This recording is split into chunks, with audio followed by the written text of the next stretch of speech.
राजकारणात कुणीच कुणाचा कायमचा मित्र नसतो आणि कुणीच कुणाचा कायमचा शत्रू नसतो. हे वाक्य आपण इतक्या वेळा ऐकलंय की आता हे ऐकून आपल्याला काहीच वाटेनासं झालंय. पण जेव्हा हे वाक्य आपल्या डोळ्यासमोर घडताना दिसतं तेव्हा मात्र नक्कीच धक्का बसतो. आपण ज्या पक्षाच्या विचारधारेला मत दिलं, ज्या चिन्हाला निवडून दिलं, तेच लोक निवडून आल्यावर जर कट्टर विरोधकांच्या मांडीला मांडी लावून बसले तर काय म्हणायचं? असाच काहीसा किंबहुना त्याहूनही धक्कादायक प्रकार घडलाय आपल्याच महाराष्ट्रातल्या ठाणे जिल्ह्यातल्या अंबरनाथमध्ये, जिथे काँग्रेस आणि भाजप जे केंद्रात आणि राज्यात एकमेकांचे कट्टर वैरी आहेत ते एका स्थानिक निवडणुकीत एकत्र आले आणि आता तर त्याचा पुढचा अंक सुरू झालाय. काँग्रेसच्या तिकिटावर निवडून आलेले 12चे 12 नगरसेवक आता अधिकृतपणे भाजपमध्ये दाखल झालेत. नेमकं हे रात्रीच्या अंधारात काय घडलं? विकासाच्या नावाखाली हा जो पक्ष बदलाचा खेळ झालाय त्याचं गणित काय आहे आणि याचा सर्वसामान्य मतदारांवर काय परिणाम होतो हेच आपण सविस्तरपणे समजून घेणार आहोत. विषय असा आहे की अंबरनाथ नगरपालिकेत एक मोठी राजकीय उलथापालथ झाली. ही घटना फक्त एका शहरापुरती मर्यादित नाहीये, तर ती राज्याच्या राजकारणातल्या बदलत्या नीतिमत्तेचे एक जिवंत उदाहरण आहे. अंबरनाथमध्ये काँग्रेसच्या 12 नगरसेवकांनी पक्षाला रामराम ठोकून भाजपचा रस्ता धरलाय. पण हा निर्णय एका रात्रीत झालेला नाहीये. यामागे अनेक दिवसांपासून सुरू असलेले राजकारण, निलंबनाची कारवाई आणि पडद्यामागच्या हालचाली आहेत. आज आपण या घटनेचा संपूर्ण घटनाक्रम पाहणारच आहोत, पण सोबतच विरोधी पक्षांची भूमिका, एकूणच लोकशाहीवर याचे काय परिणाम होतात याचाही आढावा घेणार आहोत. नमस्कार, मी लीलाधर आणि तुम्ही पाहताय थोडक्यात. आता मूळ विषयाकडे वळूया. अंबरनाथमध्ये नक्की काय घडलं ते समजून घेऊ. अंबरनाथ नगरपालिका निवडणुकीत काँग्रेस पक्षाने आपले उमेदवार उभे केले होते. लोकांनी काँग्रेसच्या हाताच्या पंजावर विश्वास ठेवून मतदान केलं आणि काँग्रेसचे 12 नगरसेवक निवडून आले. इथपर्यंत सगळं सुरळीत होतं. पण खरी गंमत निवडणुकीच्या निकालानंतर सुरू झाली. निवडणुकीनंतर 12 नगरसेवकांनी चक्क भाजपशी हात मिळवणी केली. विचार करा, जो पक्ष देशपातळीवर भाजपला विरोध करतोय, राहुल गांधी ज्या विचारधारेविरुद्ध लढतायत, त्याच पक्षाचे स्थानिक नगरसेवक अंबरनाथमध्ये सत्तेसाठी भाजपासोबत गेले. याला स्थानिक भाषेत अंबरनाथ विकास आघाडी असं गोंडस नाव देखील देण्यात आलं. ही बातमी जेव्हा काँग्रेसच्या वरिष्ठ नेत्यांपर्यंत पोहोचली तेव्हा तिथे भूकंप होणं साहजिकच होतं. काँग्रेसचे प्रदेशाध्यक्ष हर्षवर्धन सपकाळ यांनी या गोष्टीची गंभीर दखल घेतली. पक्षाच्या विचारधारेची पायमल्ली होत असल्याचं पाहून त्यांनी तातडीने कारवाईचे आदेश दिले. अंबरनाथ ब्लॉक काँग्रेस कमिटीचे अध्यक्ष प्रदीप पाटील यांना एक पत्र पाठवण्यात आलं. त्या पत्रात स्पष्ट म्हटलं होतं की तुम्ही प्रदेश कार्यालयाला कोणतीही कल्पना न देता भाजपासोबत गठबंधन केलं. हे पक्षशिस्त भंग करणार आहे आणि याच कारणावरून हर्षवर्धन सपकाळ यांच्या आदेशाने काँग्रेसने आपल्याच 12 नगरसेवकांना पक्षातून निलंबित केलं. इतकंच नाही तर तिथली ब्लॉक काँग्रेस कार्यकारिणी सुद्धा बरखास्त करण्यात आली. अंबरनाथच्या या 12 नगरसेवकांनी दुसरा पर्याय निवडला. निलंबनाच्या कारवाईनंतर दुसऱ्याच दिवशी या नगरसेवकांनी भाजपमध्ये जाण्याचा निर्णय घेतला. म्हणजे बघा, कालपर्यंत जे काँग्रेसचे होते, ज्यांनी हाताच्या चिन्हावर मतं मागितली, ते आता कमळ हातात घ्यायला तयार झाले. आणि हे सगळं कोणाच्या उपस्थितीत होणार होतं? तर भाजपचे प्रदेशाध्यक्ष रवींद्र चव्हाण यांच्या उपस्थितीत. तुम्ही म्हणाल की कोण आहेत हे नगरसेवक आणि एवढ्या मोठ्या संख्येने ते का गेले? तर त्यांची नावंही तुम्हाला सांगतो.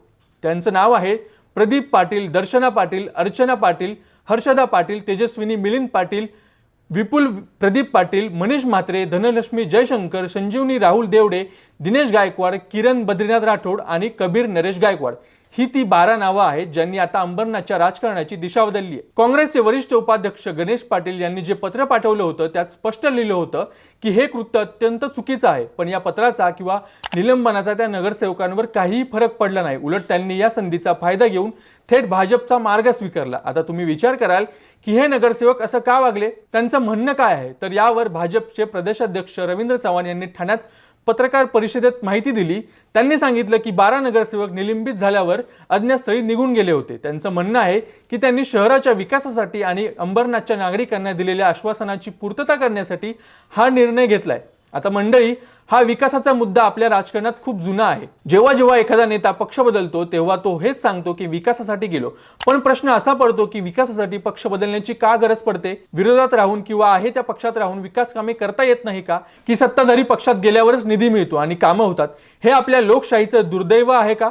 याचा विचार करण्याची गरज आहे. यावर शिवसेनेची म्हणजे आत्ताचे खासदार श्रीकांत शिंदे यांची प्रतिक्रिया सुद्धा पाहण्यासारखी आहे. अंबरनाथ हे तसं शिवसेनेचं म्हणजेच एकनाथ शिंदे गटाचं वर्चस्व असलेलं क्षेत्र मानलं जातं.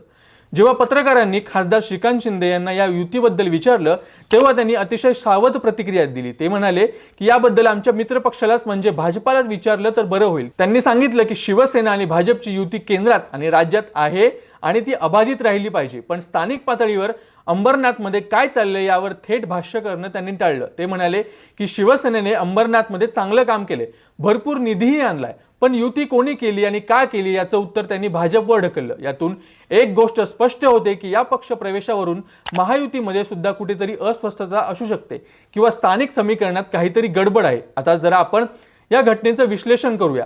अंबरनाथमध्ये जे घडलंय ते काही नवीन नाही। महाराष्ट्रात गेल्या काही वर्षात आपण पाहतोय की पहाटेचे शपथविधी झाले, सरकार पडली, पक्ष फुटले, पण स्थानिक स्वराज्य संस्थांमध्ये म्हणजे नगरपालिका किंवा जिल्हा परिषदांमध्ये हे घाऊक पक्षांतर चाललंय। ते लोकशाहीसाठी जास्त धोकादायक आहे, कारण नगरसेवक हा जनतेचा थेट प्रतिनिधी असतो, तो गल्लीतला माणूस असतो, लोक त्याला रोज बघतात। लोकांनी त्याला काँग्रेसचा उमेदवार म्हणून निवडून दिलं होतं। जर मतदारांना भाजपलाच सत्ता द्यायची असती तर त्यांनी भाजपच्या उमेदवारांना निवडून दिलं नसतं का?